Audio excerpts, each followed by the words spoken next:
রাজবাড়ীর দৌলতদিয়া ঘাটে একটি বাস ফেরিতে ওঠার সময় উল্টে নদীতে পড়ে গেছে। এ বিষয়ে বিস্তারিত জানাতে এই মুহূর্তে সে ঘটনাস্থলে আছেন আমার সহকর্মী মেহেদী হাসান। যুক্ত হব তার সঙ্গে। মেহেদী, আমরা যতটুকু জানতে পেরেছি বাসটিতে প্রায় 40 জন যাত্রী ছিলেন। তো এই মুহূর্তে কতজন নিখোঁজ রয়েছেন এবং কাউকে উদ্ধার করা গেছেন কিনা, তাছাড়া উদ্ধার তৎপরতা সম্পর্কে জানাবেন আমাদের।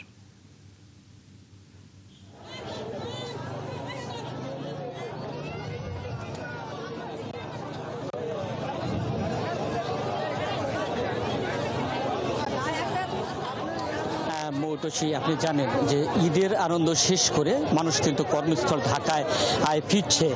ঠিক ঈদের আনন্দ কিন্তু বিষাদের রূপ নিয়েছে রাজবাড়ির এই দৌলতদিয়া ঘাটে।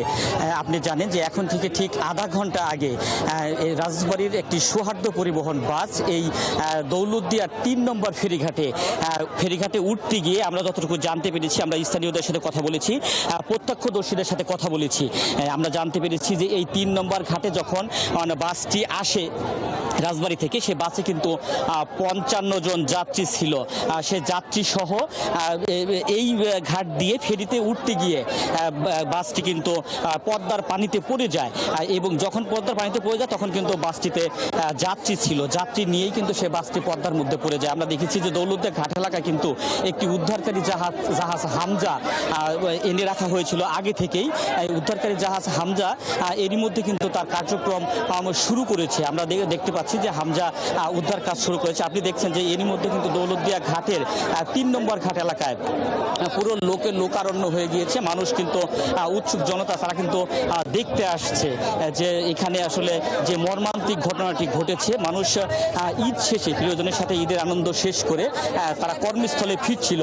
যেহেতু বাসটি রাজবাড়ির, ধারণা করাই যায় বেশিরভাগ যাত্রী কিন্তু রাজবাড়ির মানুষ কিন্তু সারা রাজবাড়ী জেলা থেকে কিন্তু মানুষ, যাদের স্বজনরা ঢাকায় যাচ্ছিল, তারা কিন্তু ঘাট এলাকায় এসে ভিড় জমাচ্ছে। আমরা দেখছি ঠিক এই সরাসরি আমরা দেখানোর চেষ্টা করছি দৌলতদিয়া ৩ নম্বর ঘাটে। আপনারা দেখছেন ক্যামেরাম্যানের সাহায্যে যে দৌলতদিয়ার যে ঘাটে ৩ নম্বর ঘাটে যে ঘাটটিতে পল্টন থেকে বাসটি পড়ে গেছে সৌহার্দ্য পরিবহন, মানে সেখানে উদ্ধারকারী জাহাজ হামজা কাজ শুরু করলো। এখনো পর্যন্ত কিন্তু সেই বাসটিকে টেনে পানির উপরে তোলা সম্ভব হয়নি, পানির উপরে তুলতে পারেনি।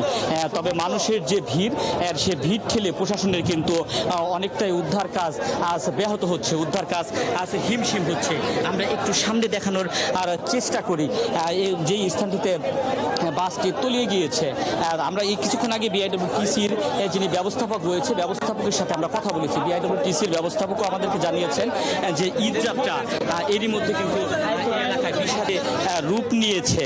তবে ঘাটের যারা ছিলেন যখন বাসটি ডুবে যায় তখন কিন্তু এই ঘাটে আমরা স্থানীয়দের সাথে, প্রত্যক্ষদর্শীদের সাথে কথা বলে আমরা জানতে পেরেছি যে এই বাসটির যে মূল চালক বাস থেকে নেমে তিনি চা অথবা পান খাওয়ার জন্য গিয়েছিলেন। ঠিক সেই সময় চালকের যিনি সহকারী সেই বাসটিকে কিন্তু চালাচ্ছিলেন, যে কারণে তিনি, আপনি জানেন যে এই ঈদযাত্রা এর আগেও আমরা কিন্তু প্রতিবেদন করেছি, দৌলতদিয়া ঘাটের অ্যাপ্রোচ সড়কগুলো কিন্তু অনেকটাই উঁচু হয়েছে। সেই অ্যাপ্রোচ সড়কের কারণে কিন্তু প্রচুর ঢালু রয়েছে। ঠিক আপনি যেই জায়গাটি দেখছেন এই জায়গাটিতেই কিন্তু বাসটি পানির মধ্যে পড়ে গিয়েছে। তবে উদ্ধারকারী যারা রয়েছে তারা কিন্তু ফায়ার সার্ভিস, উদ্ধারকারী জাহাজ হামজা এরই মধ্যে কাজ শুরু করেছে। স্থানীয়রা বলছে চালকের গাফিলতি বা চালকের সহকারী দিয়ে যে গাড়ি চালানো, সেটির কারণে হয়তো বা বাসটি পানিতে পড়ে গিয়েছে যাত্রী নিয়ে। তবে যে বিষয়টি ঘটেছে, বিষয়টি আসলে একটি হৃদয় বিতরক ঘটনা, একটি মর্মান্তিক ঘটনা। আমরা একটু ফায়ার সার্ভিস কর্মকর্তাকে একটু যুক্ত করে দ্রুত আমরা উদ্ধার করার চেষ্টা করতেছি। এখন পর্যন্ত আপনারা, আমি শুনলাম যে ওই বাসটাকে হ্যাঁ, আমরা স্ট্রেস করতে পারছি, বাসটা স্ট্রেস করতে পারছি, তারা কাজ করতেছে, দেখা যাক কতক্ষণের মধ্যে আপনারা উদ্ধার কাজ শুরু করবেন। দেখি আপনারা তো আছেন এখানে, আমরা দ্রুত চেষ্টা করতেছি।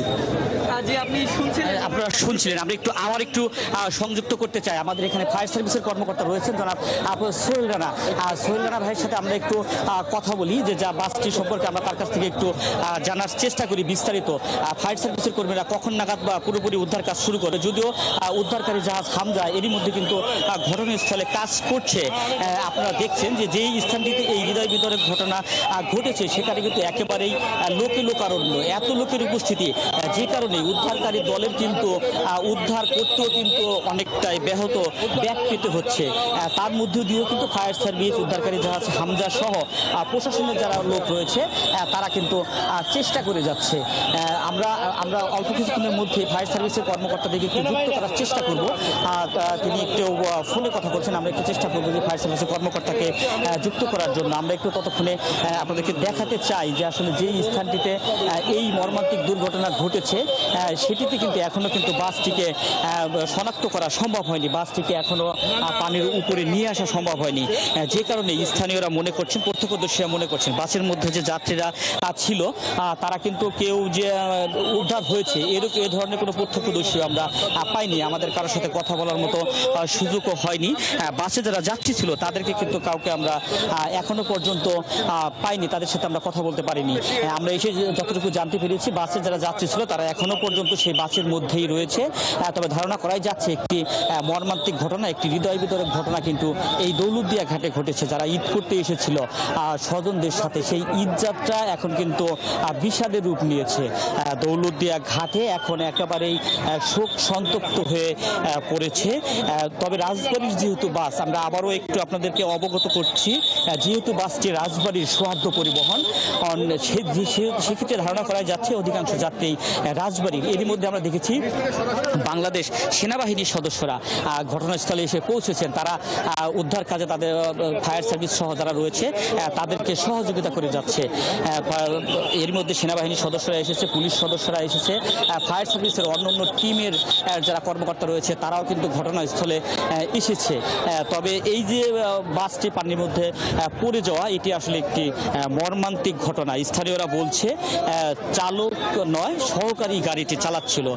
চালক ঘাটে এসে ফেরি থেকে নেমে তিনি পান খাওয়ার জন্য নিচে নেমেছিলেন।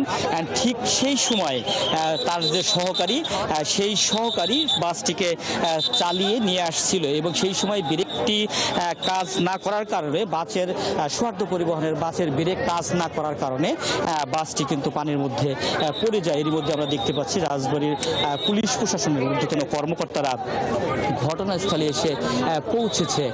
তারা আসলে স্থানটি দেখছেন কিভাবে উদ্ধার কাজ শুরু করা যায়, তারা সেই চেষ্টা করছেন। তারা সেই বিষয়টি নিয়ে ফায়ার সার্ভিস কর্মকর্তা এবং সেনাবাহিনীর সদস্যদের সাথে তারা পরামর্শ করছেন। অল্প কিছুক্ষণের মধ্যে হয়তো বা উদ্ধার কাজ শুরু হবে আমরা ধারণা করতেই পারি। তবে এখনো পর্যন্ত কিন্তু উদ্ধার কাজ শুরু হয়নি। শুধুমাত্র দর্শক, আমরা ছিলাম রাজবাড়ির দৌলতদিয়া ফেরিঘাটে, সেখানে একটি বাস উল্টে নদীতে পড়ে গেছে, সে খবর জানাচ্ছিলেন সহকর্মী মেহেদি হাসান।